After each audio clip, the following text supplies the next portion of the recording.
Hello, welcome to the Daily News Ukraine channel. Today is February 28th and our daily review of news about Ukraine. A man was killed, houses and a kindergarten were damaged as a result of Russian shelling of Kupiansk, Kharkiv region, on Tuesday.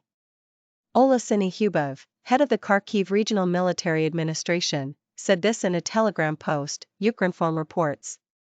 Russian occupiers continue to deliberately attack civilian infrastructure and civilians in Kharkiv region. Kupiansk was shelled again this morning. Residential buildings were destroyed, a kindergarten building was damaged. The city recreation park was also struck. Unfortunately, a 63-year-old civilian man was killed, the report says. Read also, War Update. Over 60 enemy attacks repelled in eastern Ukraine. Hubov emphasized that the threat of further attacks remains high, and urged civilians not to ignore air raid sirens.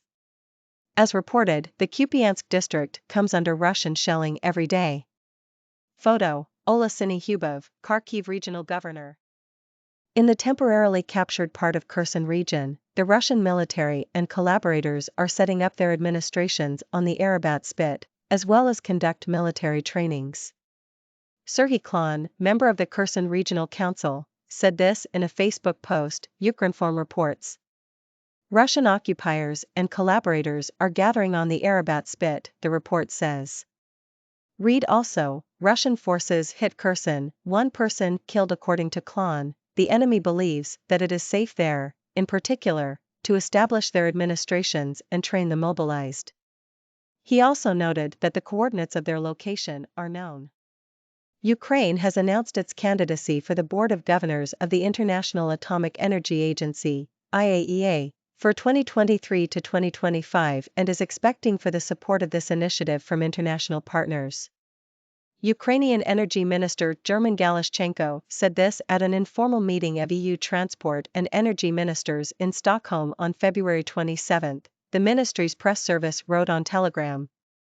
Galashchenko announced that Ukraine is putting forward its candidacy for the IAEA Board of Governors for 2023 to 2025 and called on the meeting participants to join the discussion of this issue and support the Ukrainian application.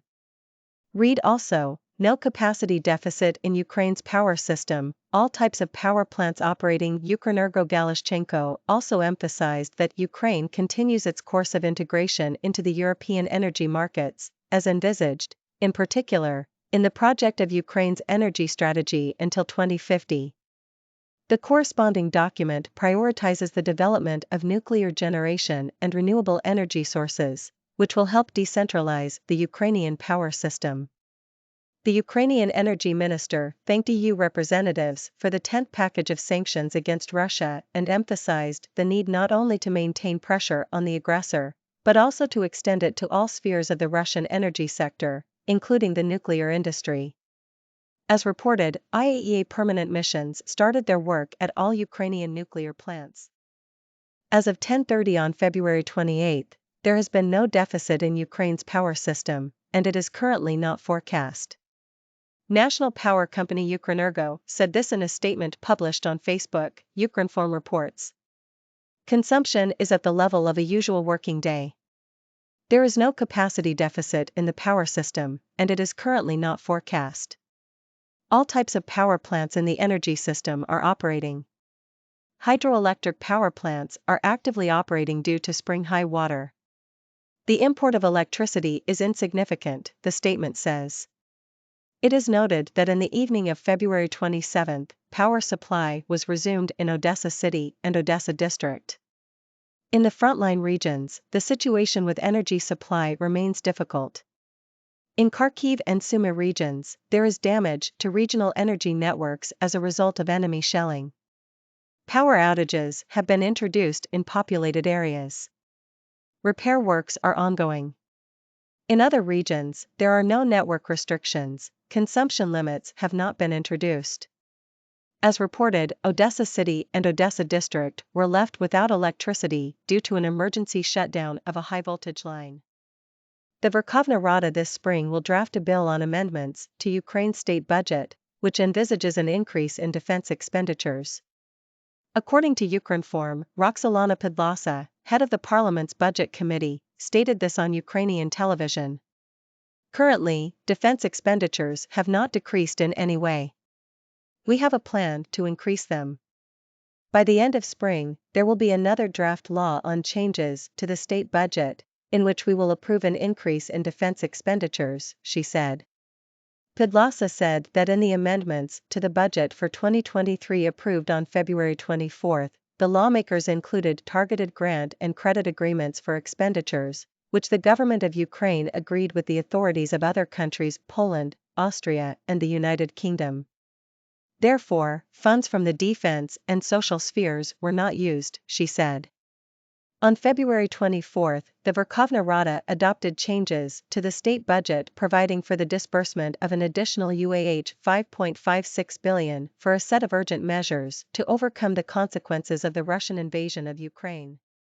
Russian troops shelled Kherson city on Tuesday, February 28, with civilian casualties recorded.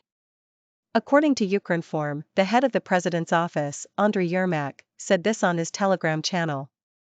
The Russians shelled Kherson again. A private residential building was destroyed by the shelling. One woman was injured. Also, one person is known to have died, he said. On February 27, the Russian army shelled the Kherson region 119 times. In particular, the invaders launched 18 attacks on Kherson 18.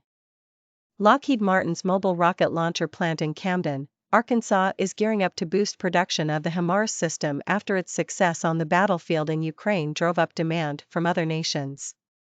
That's according to Reuters, Ukrenergo reports. When you have a combat-proven system that is out there and in the news daily, then that's driving that demand, said Jennifer McManus, the vice president for operations of Lockheed's missile business. The company said that it plans to increase the production of HIMARS systems to 96 units a year. Lockheed started 2022 with a HIMARS launcher production rate of 48, but has since ramped up to 60 a year. Thanks to some investments made over the last year in the 282,000 square foot building where the ground vehicles are made, Lockheed only needs a few upgrades to meet that increased production rate, Lockheed executives said. The HIMARS launcher had been growing in popularity even before its success in Ukraine. Russian invaders shelled the city of Sviatohirsk in the Donetsk region last night, hitting a unit of the state emergency service. According to preliminary information, one rescuer was killed and 4 others injured in the attack. According to Ukrenergo, the head of the Donetsk Regional Military Administration, Pavlo Kirilenko, announced this on Facebook and published photos of the destruction. At night, the Russians shelled Sviatohirsk, hitting a unit of the state emergency service. According to preliminary information, one rescuer was killed and 4 others were injured. This is a conscious and cynical attack not on the military, but on those who help civilians survive even during active hostilities, he wrote, expressing his sincere condolences to the relatives of the deceased rescuer and wishing the wounded a speedy recovery. Commenting on the operational situation in other parts of the region, Kirilenko said it remains constantly tense along the entire front line, as well as in the relative rear. Ukrainian President Volodymyr Zelensky has recalled that Ukraine's EU membership application was signed a year ago and called for the beginning of the negotiation process. He said this on Twitter, according to Ukrenergo. Ukraine has always been Europe, Ukraine will always be Europe. We've already guaranteed it. A year ago, on the 5th day of the full-scale war, Ukraine applied to join the European Union and secured the candidate status. This year is the time to decide on the launch of membership negotiations, Zelensky said. Read also, Shmihal, Ukraine's accession to EU in coming years is realistic goal. He said he was sure that Ukraine has brought the EU together like never before, defending European values for generations to come. It's Ukraine where Europe becomes whole, free, and at peace. Together in struggle, together in victory. Long live Europe! Long live freedom! Zelensky wrote. On February 28, 2022, President Volodymyr Zelensky signed Ukraine's application for membership in the European Union. On June 23, the heads of state and government of the European Union adopted a decision to grant Ukraine the status of a candidate country for EU membership. In Russia's war against Ukraine, there is no such thing as neutrality for Japan or any other country. Japanese ambassador to Ukraine Kunenori Matsuda said this in a speech at the third Ukraine-Japan Forum Responsible Partnership. Ukraine and Japan in the context of Russia's war, according to an Ukrinform correspondent. The Japanese diplomat noted that it has now become much more obvious for Japan and Ukraine that both countries have many common challenges and common interests, and their common neighbor, Russia, is one of the many issues that the two countries have to deal with from now on. From day one of this Russian aggression, Prime Minister Fumio Kishida has set the tone for Japan's discourse and Japan's policy. What is happening now in Ukraine could sooner or later happen to East Asia, so there is no such thing as neutrality not only for Japan but also for any other country. And also, there is no such thing as business as usual with Russia, Matsuda said. He added that Japan has a very strict sanctions package against Russia. Today we announced the latest sanctions package against Russia. And also, we are actively involved in financial, budget, humanitarian, technical support as well as non-lethal military support for Ukraine. And also, we are actively reaching out with the Global South and particularly those countries that are sitting on the fence and are undecided what to do with this war, the ambassador said. Matsuda noted that the recent UN vote for the Ukrainian resolution proved that international support for Ukraine remains strong. Today we were talking about those news. Man killed as Russians shell Kupiansk. Invaders setting up their administrations on Arabat Spit, Khlan. Ukraine announces its candidacy for IAEA Board of Governors. No capacity deficit in Ukraine's power system, all types of power plants operating Ukrenergo. Ukraine's parliament announces budget amendments to increase defense spending. Russian forces hit Kherson, one person killed.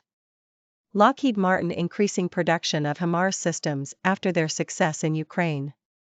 Invaders hit Sviatohirsk, one rescuer killed, 4 injured. Talks on Ukraine's membership in EU should begin this year, Zelensky. Japanese ambassador, neutrality is impossible in Russia's war against Ukraine.